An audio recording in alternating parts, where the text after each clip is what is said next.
Bonjour tout le monde, j'espère que vous allez bien. On se retrouve pour un nouveau vlog. Ça me fait un petit peu bizarre, ça fait au moins 10 jours que je n'ai pas enregistré de vidéo, du coup je suis un petit peu rouillée. Ouais, heureusement j'avais de l'avance sur la chaîne, donc vous n'avez pas vu de coupure. Mais ouais, c'était une semaine compliquée la semaine dernière. Alors, mais bon, en même temps, la semaine dernière, je n'avais fini qu'un seul livre, donc je voyais pas trop l'intérêt de venir vous voir entre temps. Donc, en effet, le premier livre que j'ai terminé depuis que je vous ai pris pour un vlog, c'est celui-ci, Un hiver pour te résister, de Morgane Moncombe. Donc, c'est le tome 2 de sa saga Seasons. Donc, il y en a un par saison. J'avais lu en automne, Un automne pour te pardonner. Et donc là, j'ai lu celui-ci en lecture commune avec Alicia. Honnêtement, j'ai beaucoup aimé. Le 1, il y avait beaucoup de choses qui m'avaient énervé dès le départ, notamment les personnages, la relation, le sujet de fond. Mais celui-ci m'a beaucoup plu parce que déjà on n'est pas du tout dans le même univers, les personnages ne sont pas du tout les mêmes. Là, on est avec Lily, qui est une patineuse artistique qui vit au Canada, qui est une amie de Camélia, qu'on avait dans le tome 1. Et en fait, là, dans cette histoire, on a justement Lily voilà, qui est une grande patineuse, qui a beaucoup d'ambition, qui veut gagner, je crois, les Jeux Olympiques plus jeune que son idole. Et en fait, malheureusement, son partenaire, puisqu'elle patine en duo, son partenaire se blesse et donc il ne peut pas continuer avec elle. Et il lui reste, elle, 4 mois pour se préparer. Et en fait, sa coach lui dit, bah, c'est fichu, t'as pas de partenaire. Et elle dit non, non, je veux patiner, je veux participer à ces mondiaux, à ces JO et tout ça, donc trouve-moi un autre partenaire. Ils vont lui trouver un autre partenaire qui n'est pas n'importe qui, mais c'est compliqué parce que bah, lui, il a un passé compliqué, même si c'est un très très très grand champion. Ça fait 3 ans qu'il n'a plus de partenaire, il limite en dépression. Et donc voilà, on va avoir ces deux personnages qui vont se rencontrer, de très fortes personnalités, très différents l'un de l'autre. Et forcément, c'est une romance, donc on sait comment ça va se terminer. Mais c'était très très très sympa parce que du coup les personnages sont pas du tout les mêmes. Dans le tome 1 on avait une histoire de meurtre déjà, donc c'était pas du tout la même chose. Là c'est beaucoup plus soft, on a vraiment juste l'histoire de cette patineuse artistique qui veut absolument gagner, qui veut tout mettre toutes les chances de son côté pour gagner, donc qui s'entraîne comme une folle et tout ça. Et il y a vraiment cette compétition, cette histoire de compétition, de donner le meilleur de soi-même qui est dans ce roman. En plus, on est au Canada, en plein hiver, il y a de la neige et tout, donc c'était vraiment idéal pour ça. Donc j'ai trouvé ça très très très mignon. Camélia et Lily ne sont pas du tout les mêmes personnages. Lily, quelqu'un de... pas de plus jeune, parce qu'elle devait avoir à peu près le même âge. Enfin si, Lily est peut-être un peu plus jeune quand même, mais elle est plus fraîche, elle est plus naïve, c'était pas du tout pareil. J'ai beaucoup aimé ce tome-là, franchement j'ai même adoré, ça se lit tout seul. En plus c'était en plein dans la période de JO, donc quand je lisais ce livre, j'avais les JO en plus à côté, notamment certaines épreuves de patinage artistique. Et ouais, c'était assez chouette. Vers la fin, on a quelques touches qui se passent avec les autres filles, donc on sait un petit peu à quoi s'attendre dans le tome 3. Je sais plus si le tome 3 c'est Jasmine ou... Comment elle s'appelle? Nolia, mais c'est pas son prénom. Est-ce que je vais le trouver? Oui. Tome 3, c'est l'histoire de Nolia, c'est ça.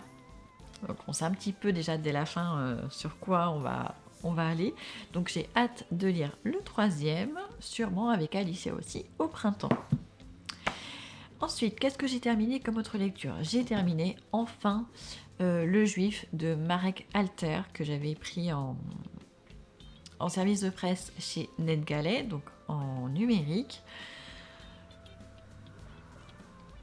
Franchement, j'ai pas grand chose à dire de ce livre, c'était inintéressant au possible. On est avec un homme qui travaille au Quai d'Orsay. Cette fois, je ne l'ai pas oublié, au Quai d'Orsay, donc aux affaires étrangères. Et donc il vit à Paris, mais il est originaire d'Amiens, et lors d'un week-end, il se rend à Amiens voir un ami avec sa sacoche, et en fait, dans le train, il va se faire voler sa sacoche. Et à partir de là, on va partir sur une histoire complètement rocambolesque. Et en fait, s'il s'appelle le Juif, c'est parce que cet homme n'est pas juif, mais il s'est fait circoncire quand il était enfant suite à un problème médical, pour des raisons médicales. Et à l'adolescence, il avait défendu un enfant juif lors d'une bagarre au lycée. Et du coup, depuis, on l'appelait le juif, même s'il n'est pas juif. Et en fait, dans cette histoire, tout va tourner autour de ça, parce que tout le monde le pense juif, tout le monde fait comme s'il était juif, alors qu'il n'est pas juif, il connaît rien au judaïsme. Et autour de ça, en fait, il y a on apprend qu'on lui a volé sa sacoche parce que il était espionné, qu'on faisait passer des messages. Enfin, il y a une histoire de mafia, d'espions, qui viennent un peu de partout. L'Europe de l'Est, la Belgique, enfin, il y a de tout, c'est tout mélangé, c'est n'importe quoi. Enfin, du coup, j'ai franchement pas aimé, je l'ai fini parce qu'il était pas très long, mais je l'ai traîné quand même sur 2 semaines, alors qu'il doit faire à peu près 300 pages. Oh, c'était long, je me suis ennuyée. Je vous le recommande pas du tout. Enfin, je vois aucun intérêt à ce livre.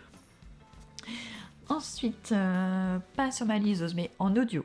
D'habitude, je vous parle pas des livres audio, mais il s'avère que la semaine dernière, je crois sur une journée ou une journée et demie, j'ai écouté le Boyfriend de Freda McFadden.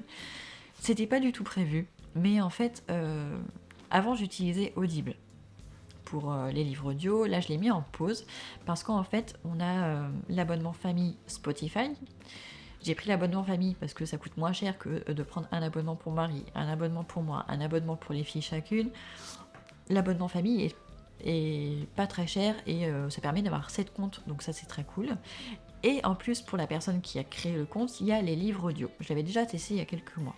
Pas prévu du tout d'écouter le Boyfriend, mais en fait, je partais quelque part, je sais plus où, je devais prendre la voiture, et du coup, voilà, j'avais pas envie de me taper la radio, donc je me dis, allez, je vais regarder ce qu'il y a sur Spotify en livre audio.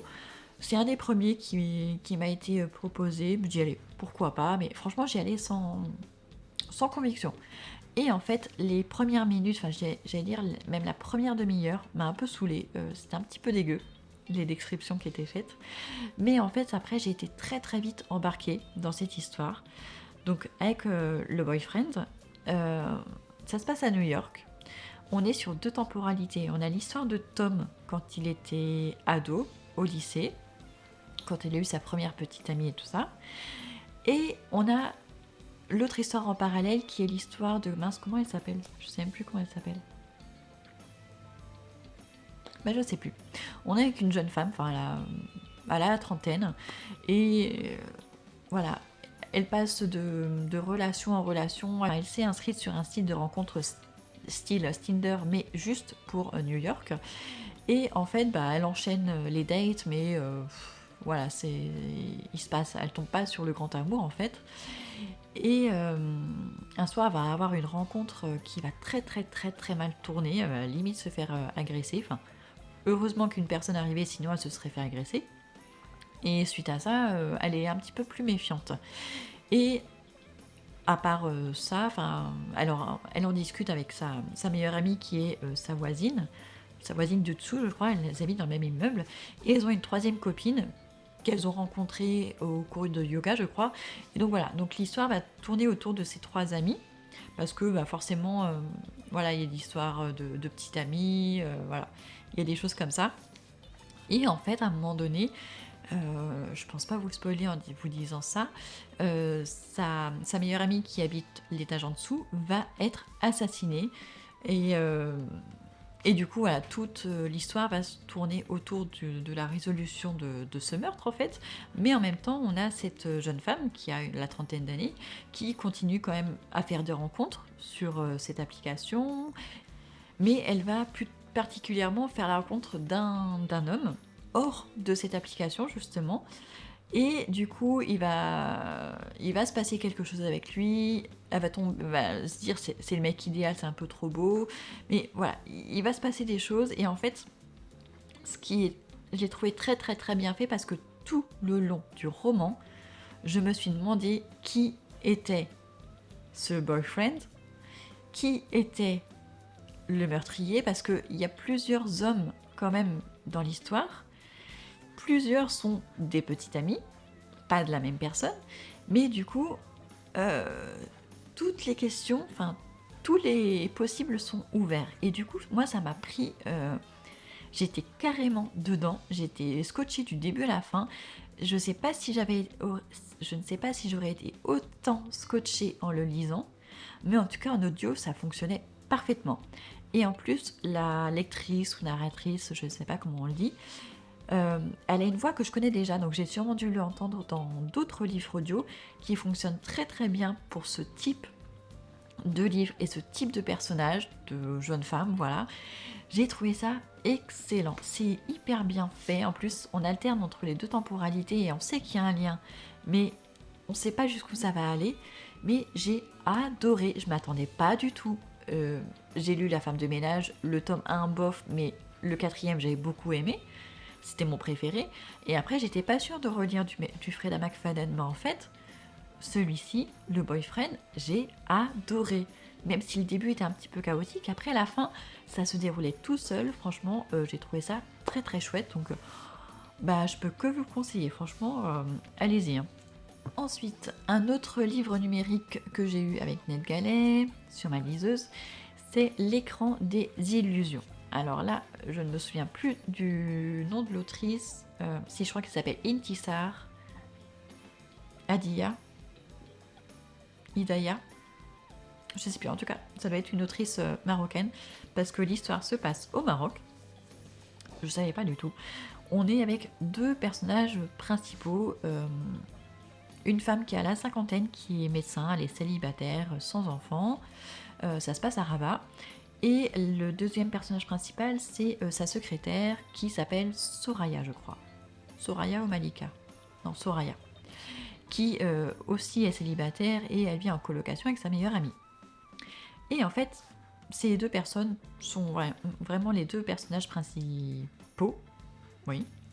Et en fait, on va être sur une histoire d'escroquerie, d'abus de confiance, peut-être pas d'abus de faiblesse, mais d'abus de confiance, parce qu'en fait, ces deux femmes, elles sont célibataires, mais elles ne le vivent pas de la même manière.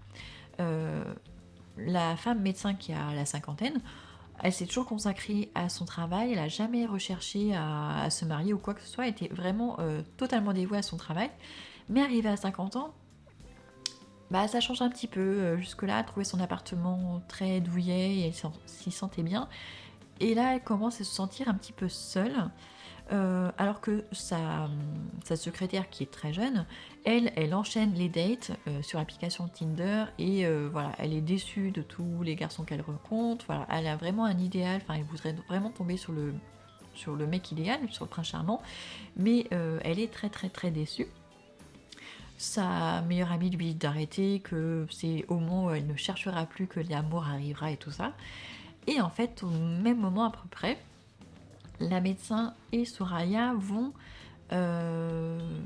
vivre une espèce d'histoire d'amour. En fait, Soraya, elle va retourner sur l'appli Tinder et elle va faire plusieurs rencontres, dont un certain Karim, où tout va bien se passer, mec idéal et tout ça.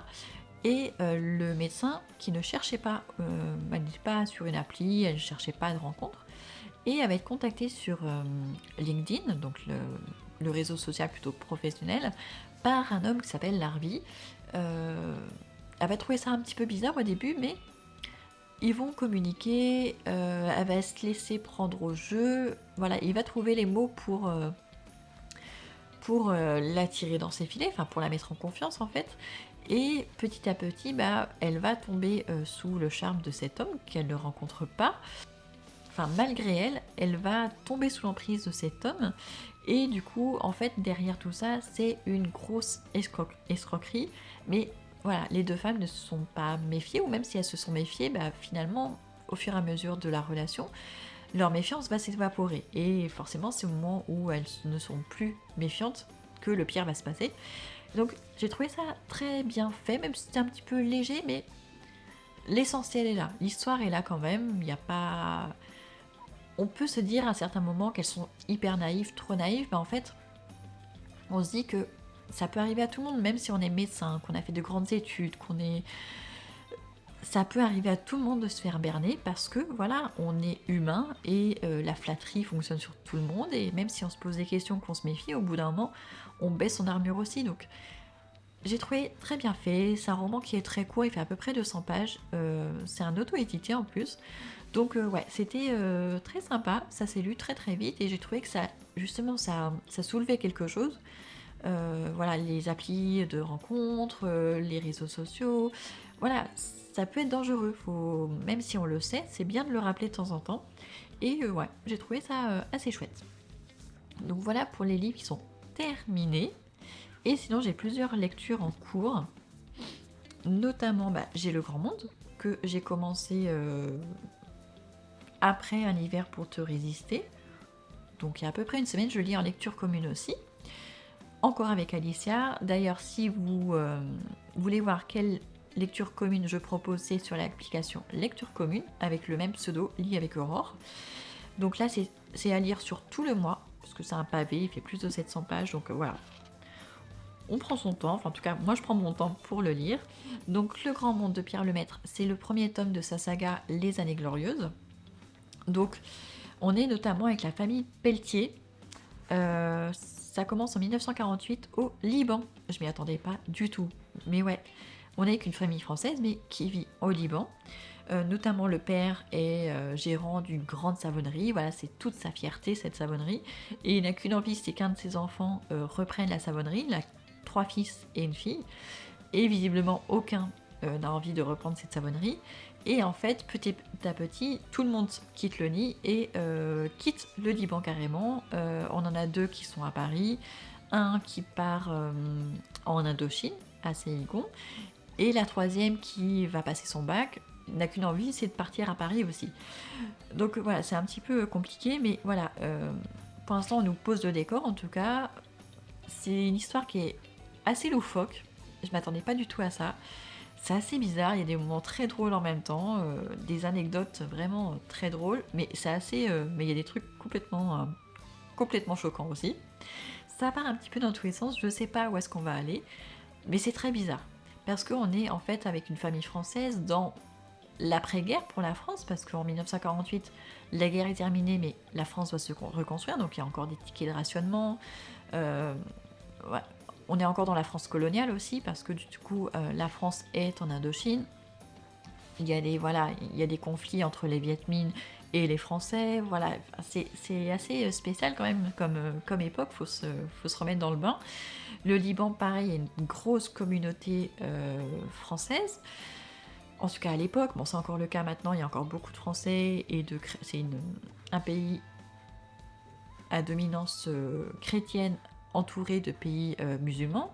Donc voilà, faut se remettre dans le bain, c'est quand même pas du tout la même époque, c'est très différent, mais c'est intéressant, donc je continue petit à petit. Et sinon, pour mon tour du monde en livre, je vous avais dit que j'avais choisi ce livre-là, Île à la dérive d'Ernest Hemingway. Je vous avais dit que je n'étais pas sûre que ça se passe aux Bahamas, mais si, j'ai vérifié, la première partie se passe sur l'île de Bimini, et Bimini fait bien partie de l'archipel des Bahamas, donc ça fonctionne. Pour l'instant, bon là ça fait un petit moment que je ne l'ai pas repris, donc c'est un petit peu flou. J'ai lu jusqu'à la page 112, pareil c'est un gros pavé qui fait à peu près 700 pages. Je l'ai proposé aussi en lecture commune, donc je le lis sur tout le mois aussi. Donc là on est avec un homme qui s'appelle Thomas, qui est 2 fois divorcé, qui est peintre et qui, du coup qui vit sur cette petite île de Bimini. Et en fait on nous raconte un petit peu sa vie sur l'île. On est au début de l'été et en fait ses 3 fils viennent sur l'île pour les vacances, pour passer les vacances avec lui. Il a une relation voilà, assez spéciale avec eux. Forcément ça date un petit peu parce que c'était Ernest Hemingway qui nous raconte ça. Je crois qu'il est sorti en 71 en France, mais bon, il date de plus longtemps. Je ne saurais pas trop vous le situer du coup, mais voilà, on nous raconte un petit peu la vie sur l'île, comment ça se passe entre les Américains qui vivent sur l'île, ceux qui sont vraiment des Bahamiens, pure souche, enfin voilà, il y a ça, il y a la vie sur l'île, il y a la vie entre les différents enfants et leur père, parce que les 3 enfants, les 3 garçons ne sont pas de la même mère. L'aîné a une mère qui vit en France, les 2 plus petits, enfin les 2 plus jeunes ont une mère américaine. Voilà, on sent que les relations entre Thomas et ses deux ex-femmes sont pas forcément au beau fixe, mais il a une bonne relation avec ses fils et donc on suit ça. Donc pour l'instant j'ai pas lu grand chose, là ça fait un petit moment que je l'ai pas relu, il faudrait que je le continue là dans les prochains jours pour ne pas trop oublier les choses. Et sinon j'ai commencé un autre livre audio qui s'appelle Un couple irréprochable sur Spotify et au début c'était un petit peu bizarre, je m'étais dit oh, c'est un peu trop classique et tout, mais en fait non, je commence à accrocher un petit peu, mais là j'avais fini mes 15 heures d'écoute sur Spotify, donc j'ai acheté une recharge qu'on peut utiliser pareil pendant un an, donc je pense que ça sera fini dans pas très longtemps, mais ouais, je préfère ce système là quand même parce que sur Audible vous avez un crédit audio par mois, après vous pouvez prendre plus, mais après vous rachetez des crédits et tout, même s'il y a des titres qui sont inclus, c'est pas forcément ceux qu'on a envie d'écouter, et surtout j'avais pas envie de cumuler plusieurs abonnements, donc pour l'instant j'ai mis Audible en pause et je n'utilise que Spotify. Donc voilà, et sinon en numérique, j'ai commencé un nouveau livre numérique hier soir, qui est Le joueur d'échecs de Stefan Zweig, donc pour mon tour du monde aussi pour l'Autriche. Donc c'est bien, ce mois-ci je vais pouvoir avoir validé 2 mois, enfin 2 pays. Enfin, pas forcément parce que celui-ci je vais le terminer vite, il est très court, il fait une centaine de pages. En revanche celui-ci je ne sais pas si je vais réussir à le terminer ce mois de février. J'espère, mais on est déjà le 17. Ouais, on est déjà à plus de la moitié du mois. Et honnêtement, il me reste encore beaucoup de livres dans ma pile à lire de février. Mais je m'y attendais un petit peu vu les gros pavés que je m'étais fixés. Il y avait déjà 3. Hein. Là, il y avait déjà ça. Plus les livres en numérique. Mais là, c'est cool parce que du coup, là, je n'ai plus de livres numériques en service de presse avec NetGalley. J'en ai demandé plusieurs en mois de février. J'ai aucune réponse. Ni oui ni non. Silence radio. Mais c'est pas plus mal. Je me suis dit, quand j'ai fini l'écran des illusions hier, je me dis ah mais ouais, nickel, comme ça je vais pouvoir lire des livres de ma pile à lire numérique. Parce que j'en ai quand même pas mal. Et notamment, du coup, j'ai pu lire un livre pour mon tour du monde que j'avais déjà sur ma liseuse. Donc ça, c'est cool. Mais ouais, les pavés, c'est bien de les sortir, mais ça prend du temps et du coup ça empêche d'avancer sur d'autres lectures, mais c'est pas grave. Là je vais me concentrer sur ces deux là, mais je pense que je vais quand même commencer un livre plus court,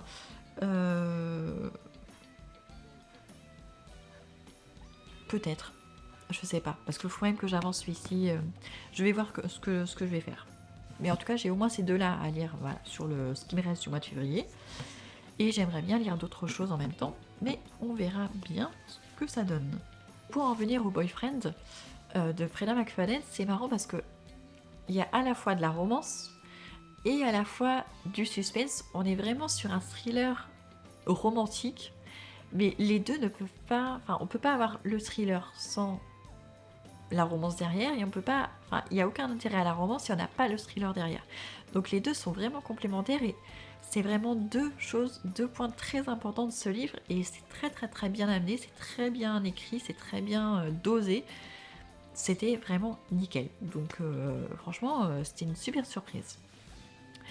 Voilà, j'ai terminé pour le point lecture d'aujourd'hui. J'espère que ça vous aura plu. N'hésitez pas à me dire si certains de ces livres vous tentent ou si vous les avez déjà lus. Et on se retrouve bientôt pour un nouveau point lecture. Ciao ciao!